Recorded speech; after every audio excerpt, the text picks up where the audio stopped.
So thanks very much, Claudio.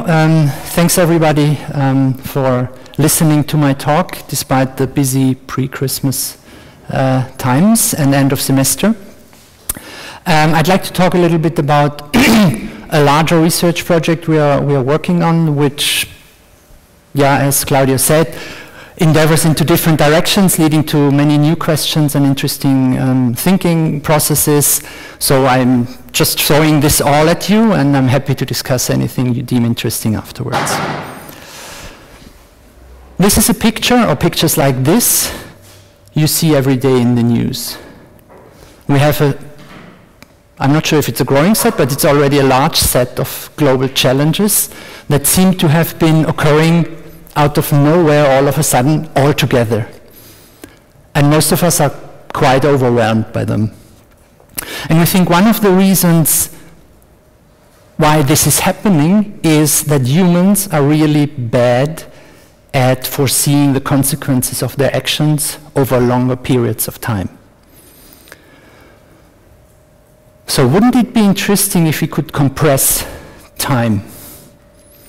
Probably we cannot do it in reality, but maybe we can do something that signals to the people, gives them information about the long-term consequences of what they're currently doing today. Society has one quite popular means of signaling invented over the centuries. It's called money. We use money to value things, to direct our resources and our energy towards certain goals. And it also, of course, signals to us. So we even have this saying, time is money. So money is a signal of what is valuable to us, individually and as a collective. We are not always sure what is valuable to us as a collective, but money is definitely one of the most used ways of signaling this. A slightly different perspective is if we look at money as a future potential, something like stored energy. And it's not only that, it's also directed energy. We can steer it in a direction and something will happen. We can mobilize resources, we can mobilize people. This is what money is all about, right? The possibility to do something or get something done. Today, unfortunately, it's a unidirection because all of us, whatever you do during your days, I mean, all of us here are most probably in academia, but also in the outside world, no matter whether people work in an NGO or in a corporation, at the end of the day, flows of money direct our activities. All of us are at the end maximizing income or profit and trying to minimize cost, no matter what the mission of the organization. And finally, an interesting aspect which I think is way under discussed is that money creation is the privilege of very few people and very few organizations, usually banks. And the question is just why? One possible answer: they who control the credit of a nation direct the policy of governments and hold in the hollow of their hands the destiny of the people. It's a very powerful instrument to be in charge or be able to control money flows. So therefore the next slide with 3 simple statements or goals, let's say, could either be just that, simple statements, and yeah, looks interesting as an academic project, or it could be revolutionary, depending on your stance on the matter of the monetary system today. So we would like to try to extend this concept of money as an information signal. That this information it could carry, it actually does carry, and we act upon it. We want to explore new monies, in plural, to represent different directions, different incentive systems, because all of us are different people. We value different things differently, and today's money system is not capturing this. And thirdly, we want to experiment by letting everyone design new monies, which is quite different to what we have today. And now I'd like to show you a video, a 2-minute video of how that is supposed to happen. Let's see if it works right away. I guess I will not be able. Often seem to be detached from our daily choices. For example, biking to work is a choice that benefits a few communities. Your boss might be happy because you're healthier, and the company has lower costs for providing parking space. Your city has fewer problems with commuter traffic and improved air quality. And because you don't need to fill up your tank, you're helping to reduce the global consumption of fossil fuels. Or let's say you only buy clothing from socially sustainable sources, where employers pay their staff a living wage and foster a healthy work environment. In reality, many people choose to drive to work, and many prefer to buy cheap clothes from employers who exploit their workforces. Local and global values do not easily translate into individual incentives. But every day, many people and communities do actually make vital contributions towards achieving common human goals in the realms of environmental sustainability, health and care work, social integration, education and beyond. It's just that our current economic system is so bad at valuing these social goods and services. Shouldn't it be easier to value these kinds of contributions? Imagine a new system, which we call Finance 4.0. in which interest groups and communities could define positive actions and reward people who carry them out.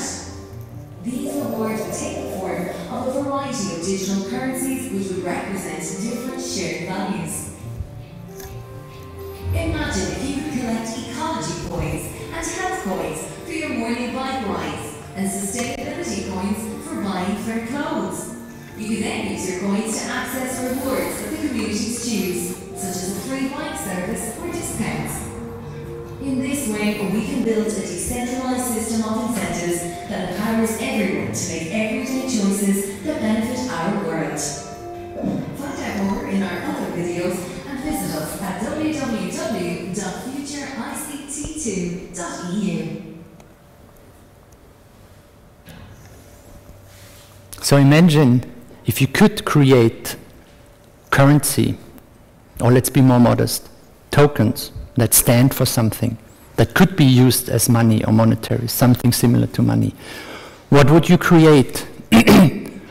What action is not enough of, well, what action is not done enough today because it's not rewarded? What would you like to see more of? And this picture is just one frame of thinking about this, of course. What tokens would you create if you could, to solve one or more of the problems we actually have? Because obviously today's money is not really solving them through the mechanisms we have today. So when designing this Finance 4.0 system, how we currently call it, we had a few design principles in mind. I want to show you the 4 most important ones. I just touched upon the first one, multidimensional incentive system. We want to be able, and that's the symbol of this picture, that people are dragged in different directions because they have different motivations. But today you cannot manifest and show them because you have only this one-dimensional money system we have. If you have different tokens for different activities to pursue different goals, people will be able to claim them and obtain them and use them. That goes together with a second principle, which is also very different to today. We want to allow basically anyone to make proposals for designs of currencies, of monies, of tokens, bottom up, without permission. And you can guess it, one of the reasons why we are able to do this is because we are using a technology that allows to build decentralized networks of peers and allows these peers to transfer value across these networks in a secure way. And one step further in the thinking, of course, leads sooner or later to the question, how would such a system be governed? How would it run? Who would make decisions and how? And of course, the starting point for us, because there are other projects who also try to build networks to incentivize certain behavior, they do not necessarily have democratic governance as a design principle. So what's important to understand now is we are not just developing a piece of software. We do that, and it's important that it runs and has as few bugs as possible. And I'm happy that we have Ben, who is taking care of this and making sure that's actually true. But the proper challenge is that we, in all modesty, try to enable new economies through that software. By applying cryptoeconomic design principles as much as they are already existing, it's a very new field, and distributed ledger technology. But what we're really trying to do is to think about the foundations, the basic mechanisms necessary to let complex systems of interaction emerge. And for those in the audience who still think, how is that possible to be done with Bitcoin? It's not just about Bitcoin. If nothing else, Bitcoin has made money into a general design problem, as it should be. And not just the design of financial products or the look of paper bills, but of vast abstractions of time, debt, work, and prestige. So we try to rethink money as a design problem. That can be quite overwhelming. So we work together with my colleagues, Mark and Evangelos, on a paper, like Claudio and colleagues also has done. It's a good exercise in many ways to try to come up with a taxonomy of all these DLT blockchain-y systems that are out there. Because it's a very heterogeneous landscape, and people try out many different things and go in many different directions. So if you're interested, have a look at this paper. It's on arXiv. We have just uploaded the second version with considerable extensions. What I want to show you here is, this is a conceptual model of how we structure our technology, structure our taxonomy to analyze these different systems. And if you read the paper, you will see you have different possibilities in each of these attributes. They can be yes or no, they can, well, they have just different values for different attributes. And just for a theoretical exercise, I counted all the different possibilities. So for this branch, you have 72 different possibilities. For the consensus branch, you have 64. For the action branch, 8. And for the token branch, you have a whopping 480. Putting this all together, this taxonomy theoretically allows for 17 million, nearly 18 million different designs. Now, most probably the majority of them just don't make sense. The problem is we don't know which do not make sense and which ones would make sense, but are very far from what we have today and are hard to figure out just by sitting there and thinking about it. So that can be a very complex thing to do and very theoretical as well. Let's start much more easy. You plant a tree and you prove it to the system that you planted a tree, and the system gives you a tree token. It doesn't give you 10 francs or 10 euros or 5 euros or 15 euros. I don't know what Christmas trees currently go for in Zurich. And it's anyway a big discussion about the Christmas trees, isn't it? But you get a tree token. And the tree token symbolizes what the person who created the tree token wanted it to symbolize. Maybe it's CO2 capture capacity. Maybe it's the shade in summer. Maybe it's the wood to create warmth. It could be a lot of different things, and we don't know. And of course, we are doing many different things. Or we should do many different things. And of course, that system would be supporting all kinds of different tokens that represent certain activities, certain actions. In a more schematic way, you as a user, and the system is really open to anyone to use it, you do something in the real world. You plant a tree, you use the bike instead of the car, you help a person in need, whatever it is. Then you go to the system, you see what the whole universe of tokens that have been created by different communities that reward what they value, and you choose. If you're interested in the tree token, you go for the tree token. If you're interested in something else, you do something else. You claim it by saying, hey, I did plant a tree, please give me a tree token. Then you have to prove it. The proving arrow here is supporting you with different mechanisms for proving. Maybe it's the location you are, maybe it's the upload of a photo, maybe it's sensors of an IoT network, maybe it's other people, other users who would also need to be incentivized to check your claim and make a proof. This we call social proof, and then we are not yet there with how that could work. But so in short, you have different possibilities of how to go about proving. Currently, technology-wise, I think we have approximately half a dozen of different proof mechanisms. We can talk about them later if you're interested. So in any case, let's assume that works out, and the system says, okay, you actually planted a tree, then you obtain tokens. As simple as that, isn't it? Now, if you think for a moment of a platform on the web without registration, without logins, where you just can go and do things, people come and do things. Some things you like, many things you don't like, many more things that are maybe irrelevant. But we can safely assume at one point there will be a lot of different tokens, and not all of them will make sense.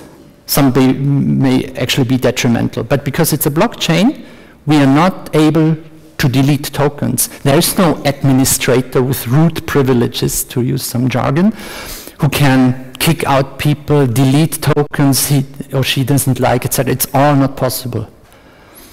And we try to look at it in a positive way, because what we want is massive innovation in the space. We want to have anyone with a good idea to be able to make this proposal. Now then the question is, how do you come up with the good tokens?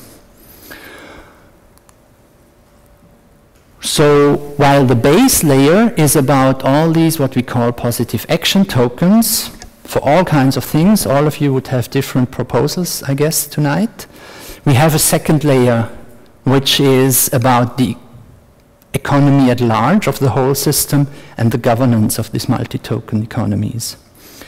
So we would have a governance token that helps us to promote the good tokens inside through a democratic process that is a mix between poker and voting. I will get to that a few slides from now. We will also have a reputation token that people in the system can gain over time, not by creating wealth on the system. So it's not about that you have 1,000 tree tokens and Claudia only has 10, and therefore you have a much higher reputation. We are hesitant to link these two things because wealth and reputation, in our understanding, should not be linked. And there are activities on the platform you can do that are not related to receiving tokens. So for example, proving the actions of others is not something you would get tokens for directly, but you could get reputation for. And the least developed concept is thinking about so we want to embrace the network effects that occur when several communities from different directions start to use the platform and have their tokens there. And one way of thinking about this is whenever a token gets promoted to be a good official token through a process I will explain, this token base could be backed up by something like a reserve currency. There are different ideas how that could look, and there are a lot of questions how it should be done. But that would be the idea of this. So we would incentivize communities by providing a mechanism to liquefy and be able to create markets. Because at the end, what we want is to have markets on these tokens. And yeah, identity, but I'm not going into that today. So you can see there are a ton of questions, and it's a quite unfamiliar terrain because this discipline literally does not exist yet. This combination of hardcore cryptography and functions to secure certain processes that are quite on vogue now because of Bitcoin in the last 10 years. So we don't even have a clear and commonly agreed definition of the space, or even a word. Some people talk about cryptoeconomics or cryptoeconomic design, other people talk about token engineering, depending on where they come from and what they stress in the space. So on the left side, I just provided you a few definitions I like. Ours is also there, but the one in blue is from Michael Zargan from Block Science. Create interconnected communities of autonomous actors within which efficient value exchange is enabled by technology. I think that's a nice and short way of capturing the essence of what we are trying to do. So what allows us, what would this cryptoeconomic design allow us to do? And this is what you can see on the right side. It enables new socioeconomic models because we can create any type of money we think should be tried out. Maybe we cannot call all of this money because it doesn't fit the current definition of money. Maybe it's something else. Maybe it's reputation, or it's rights like voting rights or access rights, or it's a whole different thing.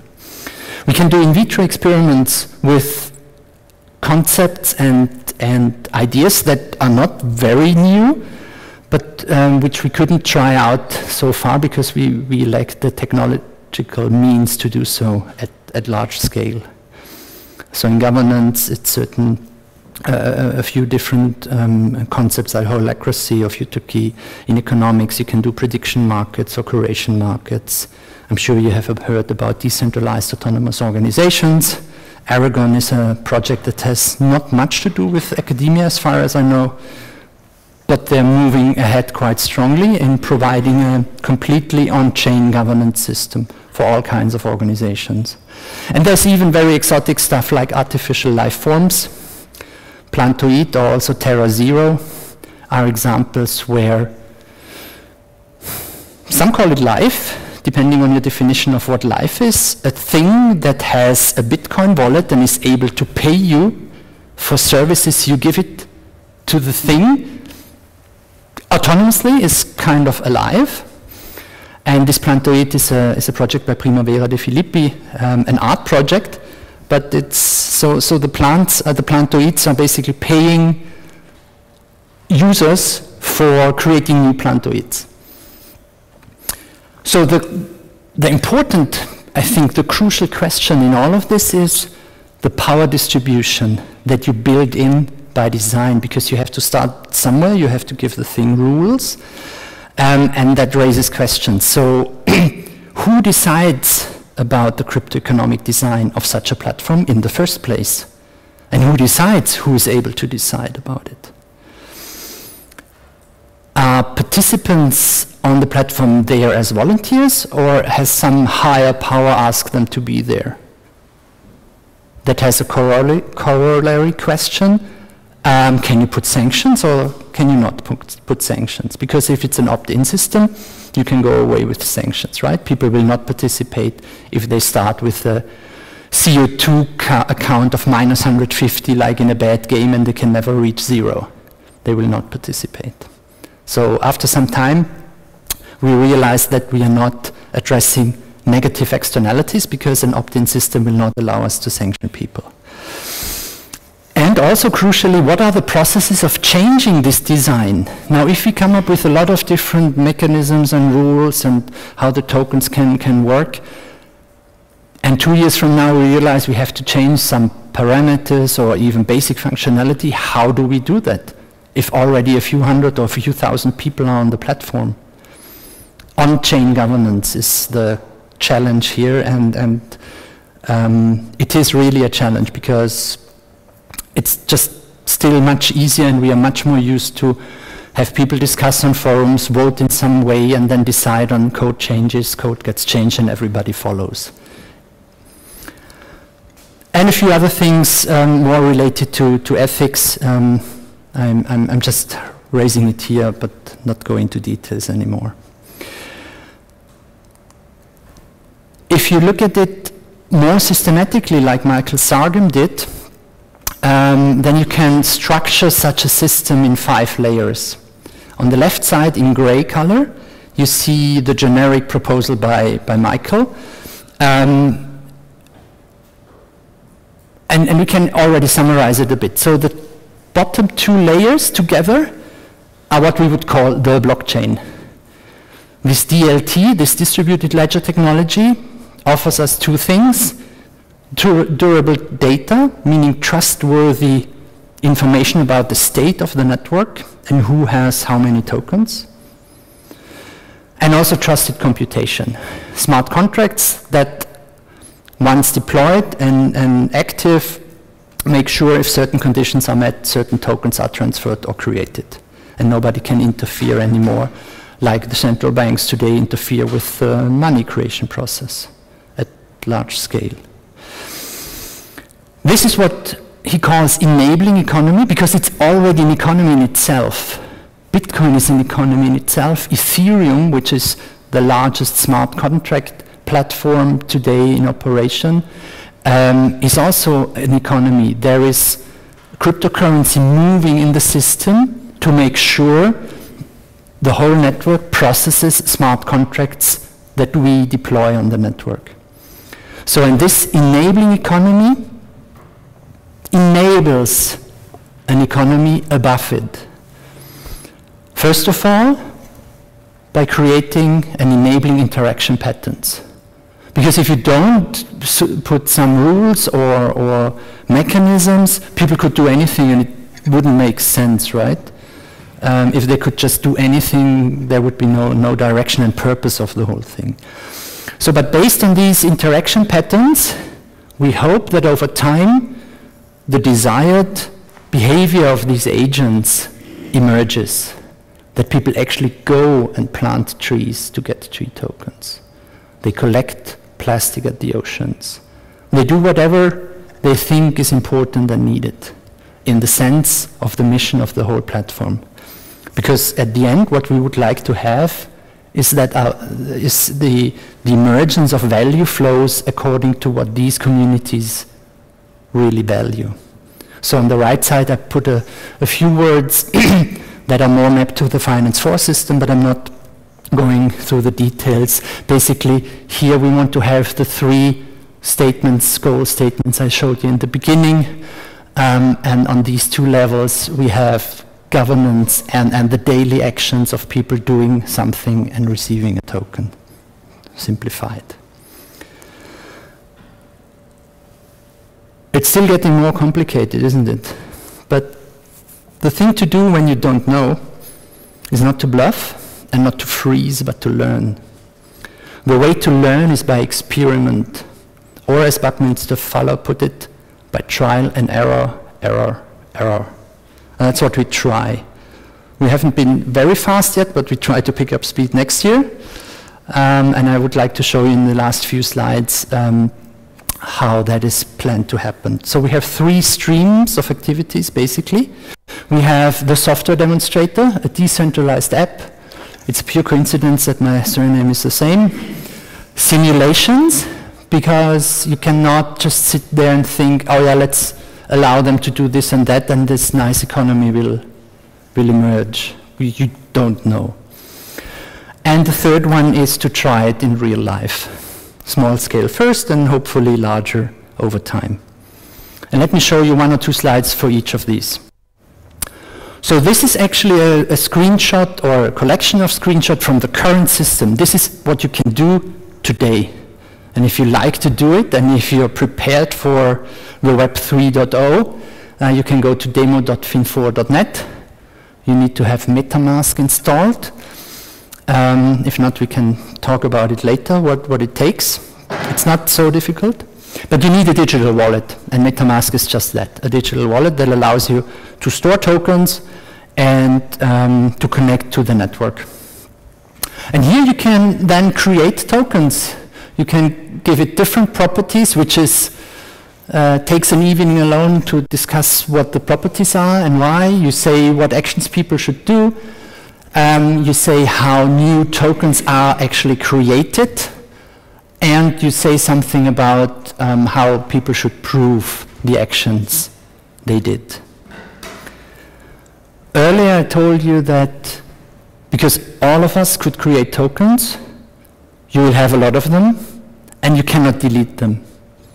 So it's a bit, I tried to think of an analogy, and it would be the stock exchange, where you do not have segments, but you have all the stocks just there, sorted from A to Z, and you have no idea if this unknown stock is better or worse than ABB, which is the next in line. So what stock exchanges have been doing, they created segments. And the segments separate by, let's say, the strength or the density of the rules and regulations the companies who want to be in that segment have to adhere to. So in Germany you have DAX, you have SMI in Switzerland, you have the Dow Jones, etc., etc. And there are other segments, of course. And you can think of something like this, where we try to have a second layer just erected by voting of the people. And this is how it's working. You have a list of, it's a different example, excuse me. It's a different example. It's not about the tokens, but imagine the tokens would be listed here, all the official tokens. And it works like this. Claudio can say, hey, I have this great tree token. He doesn't even have to have it created by himself. He can just take one in the pool and make an assessment and an estimate whether it's a good design or not. And he puts it on the table and says, this is a great token. It should be promoted to be an official one. He will upload a proposal of a few pages, and then people have time to read through and object if they want. Claudio will have not only to upload the proposal, but he has to stake tokens, like poker. You put money on the table and say, I bet this makes it to the list. If it doesn't, my money is gone. And the money is this governance token, this gov token I was mentioning earlier. And I have not a slide about how you get governance token, but the idea is that you build reputation over time, and if you reach certain thresholds, you basically unlock new levels of participating in the governance. So the easiest step would be that the lowest level would be that you can participate in such a registry, and the next higher level threshold would be that you can make proposals or challenges. So let's continue with the proposal. Claudio staked 300 governance tokens. In that case, the number is arbitrary. And then let's say 1 week of voting or decision making starts.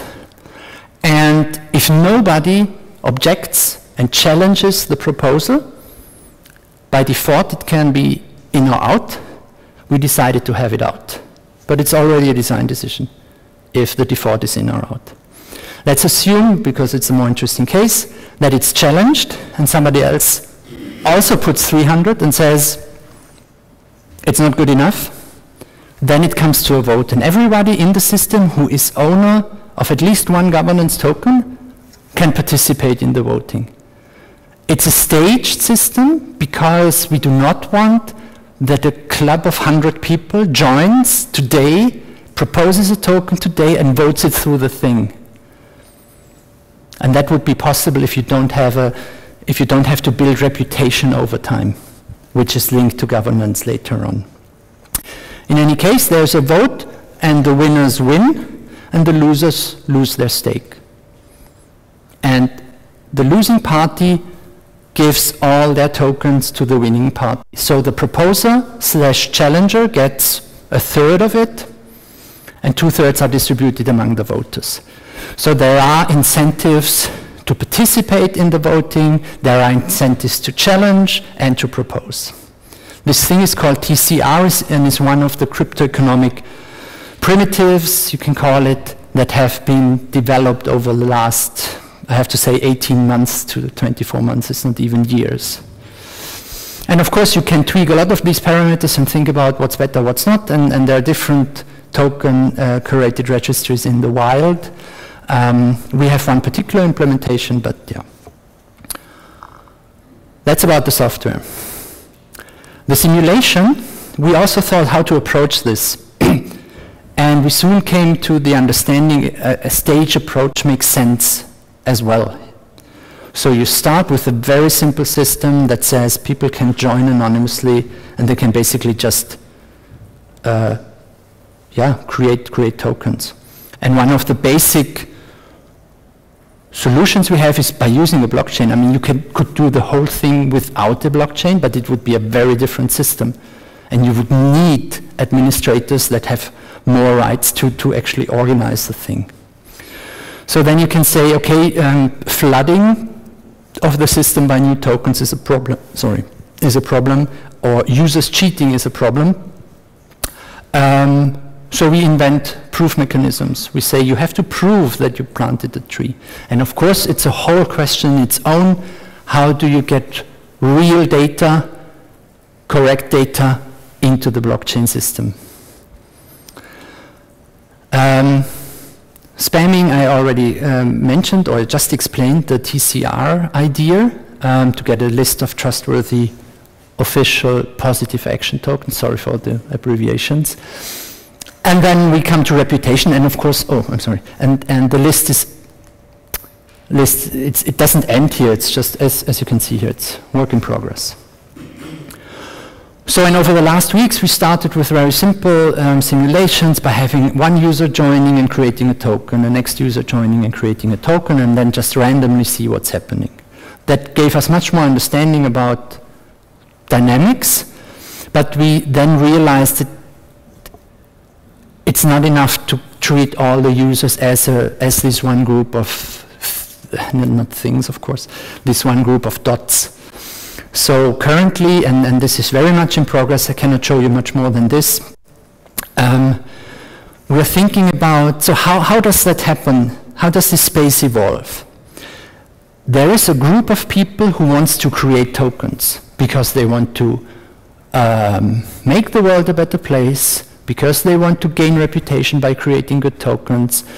Maybe they are malicious and they just want to spam the system, and they are maybe malicious and intelligent and create tokens that at first sight seem to be quite good tokens or okay tokens, but only later on you will find the flaw. There can be anything. The same on the user side who want to obtain tokens. They can be nice people trying to support the mission, being there because they think more trees are better and stuff like this. So they can align more or less with they can align more or less with the mission of the platform. And finally, the robustness of the design of the token. So, and if you normalize it this way, you get a cube from -1 to 1 in each direction, and you can think of 8 subcubes that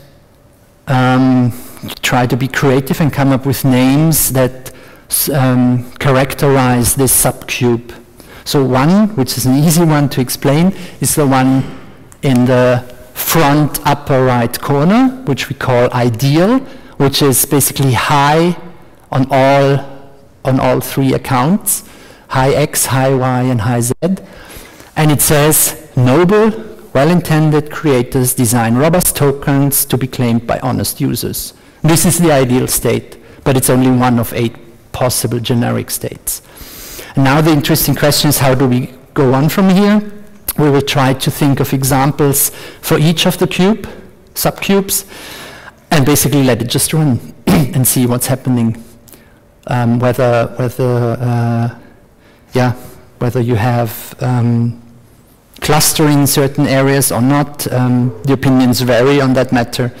But yeah, it's a way and I'm interested to hear also ideas from your side how we could approach this. Final, second last slide. Experiments. We are in contact with a few different groups for next year to try out a few of the ideas and designs in real life with real people, which is a challenge, not only conceptually, but in the sense of what tokens to create, but also technology-wise.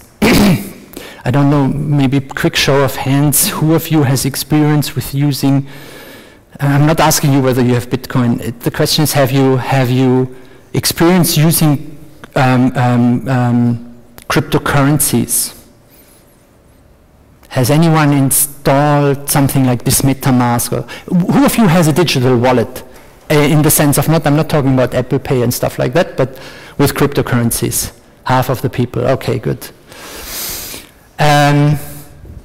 If you have a person who has no idea about what I was talking about, and you tell them, well, you have to install MetaMask to have this digital wallet, and the wallet, of course, is empty, and then you have to get this gas, which has nothing to do with the platform, but you still need it because you're on the Ethereum. It's really difficult to explain and get them understand. So anyway, time banking is the concept of, instead of exchanging money, we say all of us have different skill profiles and backgrounds and expertise, and 1 hour is 1 hour. So I give you 1 hour of my expertise, you give Claudia 1 hour, and ideally it circulates. And these time banks exist already for quite some time all over the world. And there's one in Zug and in other cities in Switzerland called KISS, and with them we want to try a multi-token setup. Then with the World Wildlife Fund we have 2 project ideas, sketches. One is about reforestation in Africa, where they actually have this whole process of somebody plants a tree, and then you have a cascade of verification steps and organizations involved, one after the other saying, yeah, the previous one did the correct job, previous one did it, until it ends with the impact investor who says, I spent 100,000 or 1 million, how many trees do we have? Poaching means Wilderei, is a problem in Romania, in the Carpathians, and here we think, because the system so far is very much focusing on the individual incentives and the individual person, but what about collective action? Could we incentivize collective action? And also, it's not written here, could we incentivize non-action? How would you go about incentivizing a village that the hunters in the village will not poach for 1 month? Will not shoot animals for 1 month? How could that work? Could that work actually? What about the design concept of campaigns, basically? You put a bunch of tokens on the table and say, if no animal is killed over the next month in your area, this is yours. You clarify that the hunters don't shoot, because we don't even know them. And it's not us, right? It's not the central entity. And then there are more. We are currently on 2 projects, 2 grants with Climate Kick in the area of incentivizing or moving the financial space, the financial institutions to more long-term thinking and acting. And yeah, we want to use the same system and approach there. Last slide. Mariana Mazzucato wrote a book a year ago, 2 years ago approximately, The Value of Everything, and I quote from the book. Today we can work to ensure that all activities promote the outcomes that we want. If the quality and characteristics of an activity in question help deliver true value, then it should be rewarded for being inside this production boundary. And she gives 2 examples. One is favoring long-term investment over short-term. And the other one is also an interesting idea, the founding of new financial institutions. And she gives sort of an idea what that could be. Institutions like mission-oriented state investment banks that can provide the strategic long-term finance crucial to the high-risk investments required for exploration and research underlying value creation. So the whole motto of her book is about value is much more than what we measure with money today.